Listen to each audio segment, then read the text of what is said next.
César Leal, Walter. Vamos falar nesse vídeo sobre ladrão de casaca.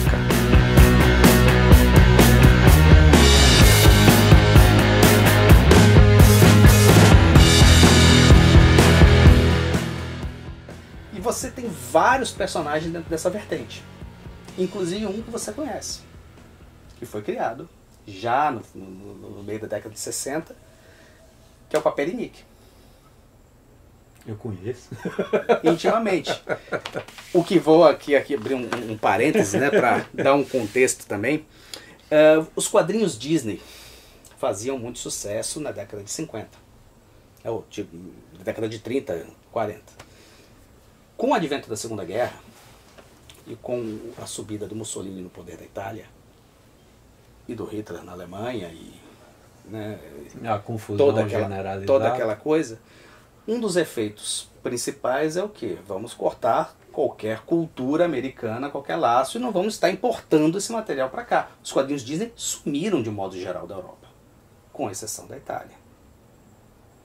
Por um porém, Mussolini era fã dos quadrinhos Disney, ele era fã dos personagens Disney. Certo. Altamente. Então, assim, é aquela coisa do que uma pessoa pode realmente fazer a diferença no mundo. Se essa pessoa for ditador, então é mais fácil você conseguir isso do que... Pelo menos na Itália ele fez a diferença. Pois é, então total. assim, para que os quadrinhos Disney continuassem a sair, precisaria do quê? De que italianos começassem a produzir os quadrinhos Disney. E até hoje a produção italiana dos quadrinhos Disney é muito grande. Os Estados Unidos, depois de um tempo, parou de produzir. Você tem, hoje em dia, às vezes ainda aparece uma outra iniciativa, mas a produção básica dos quadrinhos Disney é toda europeia, e sendo a italiana, uma grande fatia do mercado. Inclusive o criador do Super-Homem chegou a fazer quadrinhos, né, para a Itália, do Tio Patinhas. E é muito forte isso. Sim, mas só... quem é esse personagem? Vamos lá. Já sei que é da Disney. A letra K no nome de Paperinik é normal. Pato Donald em italiano é Paperino. Paperinik nada mais é do que o Pato Donald na forma de ladrão de casaca. O Super Pato. Daqui. Que foi traduzido aqui como Super Pato. Vamos lá. Essa edição aqui é uma edição até recente, que saiu pela Abril. O Super Pato, na verdade, ele começa exatamente dessa forma. Ele... Na verdade, sim, os italianos tinham as crianças tinham uma reticência contra essa coisa dos quadrinhos do Donald. Ele sempre se dá mal. Certo. Eles tinham essa coisa, eles tinham esse afã, uma necessidade do personagem se dar bem. Criar algum mecanismo para que ele pudesse efetivamente suplantar... No seu sofredor eternamente. Pois é, né? suplantar aquela coisa do poder econômico do tio, que mantinha, né? Não, você vai trabalhar comigo por 30 centavos a hora, porque você me deve, porque essa casa aqui é minha, porque... E do Gastão, que a sorte sempre fazia ele se dar bem. E assim, aí você tem uma questão mesmo cultural. O italiano, de um modo geral, ele aceitava que as pessoas, né, dentro dos quadrinhos, mesmo com uma coisa mais infantil, sejam tanto quanto desonesto, se for para você contrabalancear uma coisa que está sendo desonesta com você. E o Donald, ele acha os diários de um ladrão de casaca da década de 20. Se chama Fantômios. Que lembra um pouco Fantomas, já faz a referência. E ele descobre que o Fantômios tinha uma parceira, que é a Dolly Páprica. Aqui a gente, na verdade, você tem a Margarida, vestida de Dolly Páprica, mas exatamente meio que dentro dessa coisa da amante, que participa dos golpes, tudo dentro daquele mesmo... Do enredo já original lá. Né? Pois é. E na verdade, a forma que o Donald entra nesse esquema chega até assim a surpreender. Ele recebe uma carta que ele ganhou uma determinada propriedade. Ele descobre que na verdade essa carta não era para ele, era para o Gastão, foi entregue no lugar errado. Na verdade você tem aí um problema de contexto, né? Por que a sorte do Gastão não ia influir que a carta chegasse ao Donald, mas vamos passando por cima disso. ele descobre lá os diários, os disfarces do Fantômios, e acaba levando o Pardal para o lado dele para fazer as alterações do carro, fazer aquela coisa toda, não sei o quê.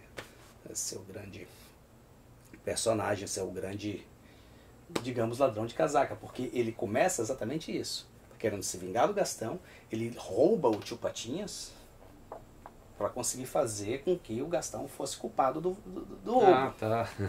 Né? E assim, na verdade, você tem aqui no Brasil, na época a gente estava, né, sob a ditadura militar, e essa história, na verdade, não encaixava muito com o conceito dos editores da época, até dos leitores da época, sabe? Sim. É uma história que causa estranheza. Tanto que a primeira vez que ela saiu aqui, né, essa aqui, na verdade, é a segunda vez que ele aparece, né, também no Brasil. No Brasil. É a segunda história. Você tem, que é a mesma que está aí, você tem que a última página dela é completamente diferente da forma da italiana que foi publicada na íntegra nessa versão aqui. Eles dão uma justificada diferente. Né? Você tem aqui o Donald, né, levando dinheiro. Levando dinheiro, tirando uma propaganda aqui do filme do Diabolique, né? O cartaz do filme. Levando dinheiro, né? Tomando para si os louros, enquanto que você tem na última página dessa história, na versão brasileira, algo completamente diferente. Que na verdade os quadrinhos Disney também aqui tinham muitas produções brasileiras. Certo. E os editores não gostaram muito dessa coisa de culpar o Gastão, tá? Eu sou inocente. No final ele... Não, eu fiz, estou arrependido, tá aqui, me desculpem, né, foi errado. E Abril achou por bem, deixou o personagem completamente na geladeira durante anos. Disse, não, nós fizemos aqui, nós mudamos o final da história, ele não é mais o Super Pato, ele não é mais o Papelinique.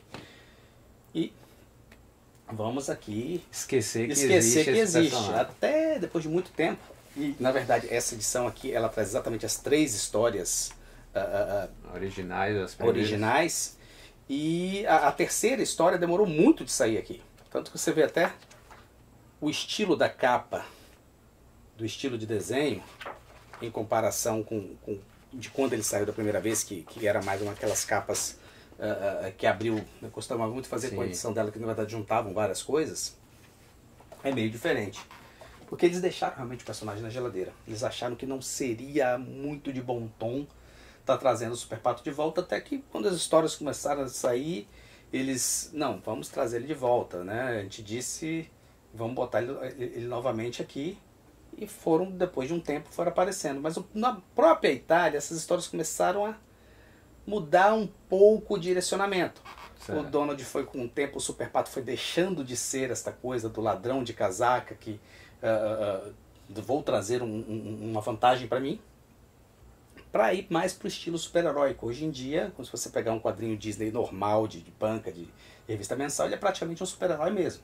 Certo. A preocupação dele, e ele engana todo mundo, é para manter a identidade secreta. Né?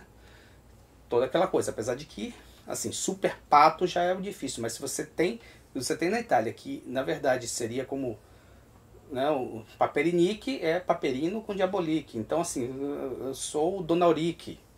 E você não saber que então, a gente cai naquela coisa da identidade secreta que a gente falou ali em outro programa. Mas isso foi mudando. E houve umas alterações na próprio estilo de histórias. Eles absorveram muita coisa da Marvel, da DC. E tem o PPK, que foi já uma série mais nova. Ela saiu aqui algumas vezes e continua saindo. Aqui já é um Super Pato que tem invasores alienígenas. Ele tá num edifício, ele tem uma recursos ilimitados, etc. Uma inteligência artificial que muda. E esse próprio Super Pato, ele já foi alterado algumas vezes na Itália. Vamos mudar um pouco o escopo da história. Então, fase 2. Não, vamos começar do zero de novo, vamos recontar a origem com os mesmos personagens, mas de uma forma diferente.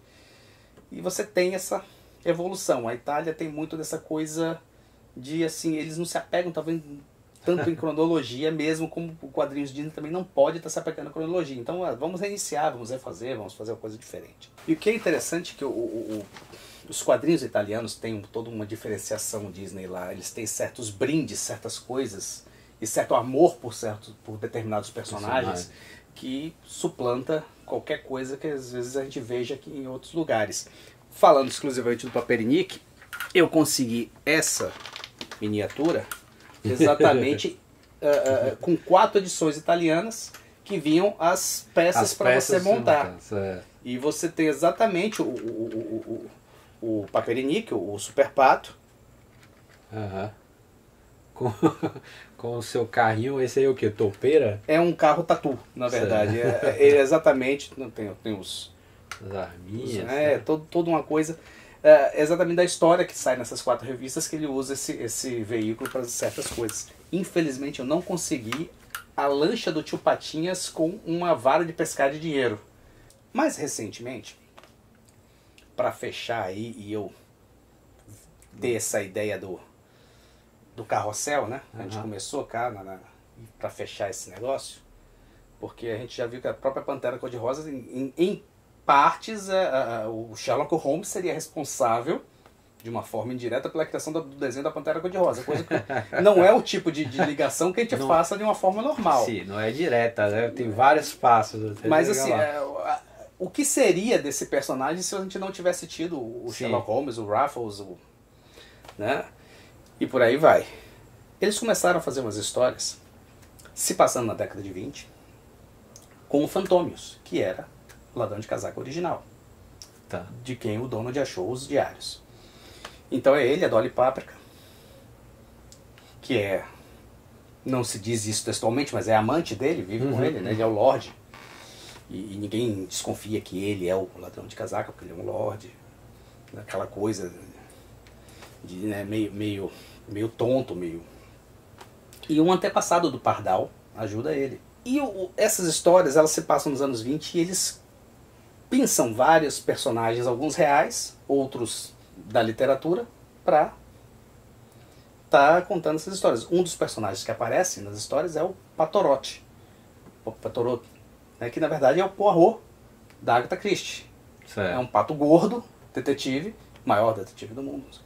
E quando ele enfrenta o Fantômios, ele diz, não, ele conseguiu me enganar, mas eu conheço alguém que vai conseguir derrotá-lo. E essa história, na verdade, ela saiu até não tem muito tempo, né? Você tem aqui o Fantômios, ladrão de casaca, né? O Patorote aparece aqui, e você tem, no final da história, alguém que promete ir atrás dele. Que é exatamente o Sherlock Holmes. Patolock Holmes, né? Que você, na verdade, é toda uma revisitação do Arsène Lupin contra o Sherlock Holmes. E você tem toda essa coisa de volta nas histórias, porque existe essa coisa cíclica, né, nos quadrinhos, na literatura, né? Nenhuma ideia é completamente esgotada que não possa ser reformulada décadas e décadas depois e reutilizada de uma forma diferente, né? Se você não me contasse, eu não ia saber nunca de nada disso. Esse aí é o ladrão de casaco.